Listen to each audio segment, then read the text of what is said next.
ഏലിയ മേലങ്കി കൊണ്ട് മുഖം മറച്ചു പുറത്തേക്ക് വന്ന് ഗുഹാമുഖത്ത് നിന്നു.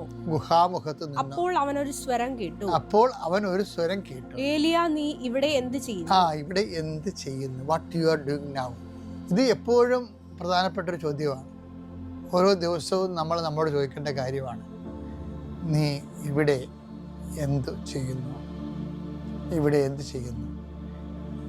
അത് നമുക്ക് ഞങ്ങളുടെ സെമിനാറിലൊക്കെ ഉണ്ടല്ലോ, ഈ പഠിക്കണ കാലത്ത് എല്ലാ സ്റ്റഡി ഹാളിൽ ഓരോ മണിക്കൂർ കഴിയുമ്പോൾ ഒരു ചെറിയ കുഞ്ഞു മണി കിലിക്കും. ഡീഡിലെന്ന് പറയും. ഡീഡർ എന്ന് അതിൻ്റെ അർത്ഥം. അപ്പോൾ നമ്മൾ അത് എന്തിനുള്ള എക്സാമിനേഷൻ കോൺഷ്യസിന് വേണ്ടിയുള്ളതാണ്. ഇപ്പോൾ നമ്മൾ എന്ത് ചെയ്യുന്നു? ചില ആൾക്കാർ പടം വരച്ചുകൊണ്ടിരിക്കുകയായിരിക്കും പഠിക്കണ സമയത്ത്. അപ്പോൾ നമ്മൾ അത് പടമൊക്കെ മാറ്റി വെച്ചിട്ട് സോറി പറഞ്ഞിട്ട് നമ്മൾ പഠിക്കാൻ തുടങ്ങുന്ന ഉത്തരവാദിത്തം. അതാണ് വിഷയം. നീ ഇപ്പോൾ എന്ത് ചെയ്യുന്നു? ആൾക്കാർക്ക് റീൽസ് നോക്കി ജീവിതം പോകണമാണ് ഈ കാലഘട്ടത്തിലുള്ള ഏറ്റവും വലിയ ഗതികേടെന്ന് പറയുന്നത്. കഴുത്തിങ്ങനെ ചോദ്യചിഹ്നം പോലെ ഇങ്ങനെ ഒടുങ്ങിയിരിക്കണ മനുഷ്യരെ അടുത്ത ജന്മത്തിൽ. ഈ പരിണാമമൊക്കെ സത്യമാണെങ്കിൽ അടുത്ത ജന്മത്തിൽ മിക്കവാറും പിള്ളേരൊക്കെ ഇങ്ങനെ ചോദ്യചിഹ്നം പോലെ ഇരിക്കണം. പ്രസവിക്കണം ഇങ്ങനെ ഇരിക്കും. പ്രസവിക്കാൻ സാധ്യതയില്ല.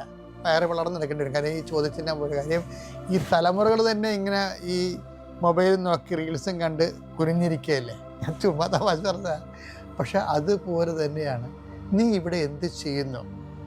ആ ചോദ്യം ഇടയ്ക്ക് ചോദിച്ചാൽ, ഇപ്പം നമ്മളിങ്ങനെ വേണ്ടാത്ത കാഴ്ചയും കണ്ടുകൊണ്ടിരിക്കുകയാണെങ്കിൽ അപ്പം തന്നെ സ്റ്റോപ്പ് ചെയ്തിട്ട് നമ്മുടെ ഉത്തരവാദിത്തങ്ങളിലേക്ക് നമുക്ക് പോകാം. കാര്യം ഓരോ സമയവും ദൈവത്തോട് ഉത്തരവാദിത്തമുള്ളതാണ്. സമയത്തിൻ്റെ കുഴപ്പമെന്ന് പറയുന്നത് ഇത് ബ്രെയിൻ പോലെയാണ്. നമ്മുടെ ബോഡിയൊക്കെ അസ്ഥിയൊക്കെ ഒടിയണമെങ്കിൽ അതൊക്കെ കൂടും. കോശങ്ങളൊക്കെ പഴുത്തൊക്കെ പോയി കഴിഞ്ഞാലും പിന്നെയും അതൊക്കെ മാംസം വെച്ച് കൂടും. ഞാൻ വണ്ടി ഇടിച്ച് ഞാൻ വണ്ടിയിൽ നിന്ന് വീണിട്ട് പെറ്റിൽ ബൈക്കിൻ്റെ അടിയിൽ പോയിട്ട് എൻ്റെ കാലിൽ കൂടി അതിൻ്റെ ഫുട് റെസ്റ്റ് വരഞ്ഞു പോയപ്പോൾ കുറേ മാംസം പോയായിരുന്നു. അപ്പോൾ 41 ദിവസം പെങ്ങളുടെ വീട്ടിൽ പോയി ചികിത്സയിലായിരുന്നു. അപ്പം അവിടെ അവർ ബ്രാല് കൊണ്ടുവന്നിരും. എന്താ വെച്ചാൽ ബ്രാല് കഴിച്ചാൽ ശരീരം പെട്ടെന്ന് മുറിവുകൾ പെട്ടെന്ന് മാംസം വെച്ച് അടയുമെന്നാണ് പറയണം. അപ്പം പക്ഷെ അത് ശരീരത്തിൽ അങ്ങനെയൊക്കെ സംഭവിക്കും. പക്ഷെ ബ്രെയിനിൻ്റെ ഒരു ഭാഗം ഒരു അംശം പോയാൽ നമുക്ക് ഏതെങ്കിലും ഒരു കേടുണ്ടാവും. അതുകൊണ്ടാണ് ദൈവം ഈ തലയോട്ടി കൊണ്ട് ഈ സാധനത്തിനെ പൊതിഞ്ഞ് സൂക്ഷിക്കണത്.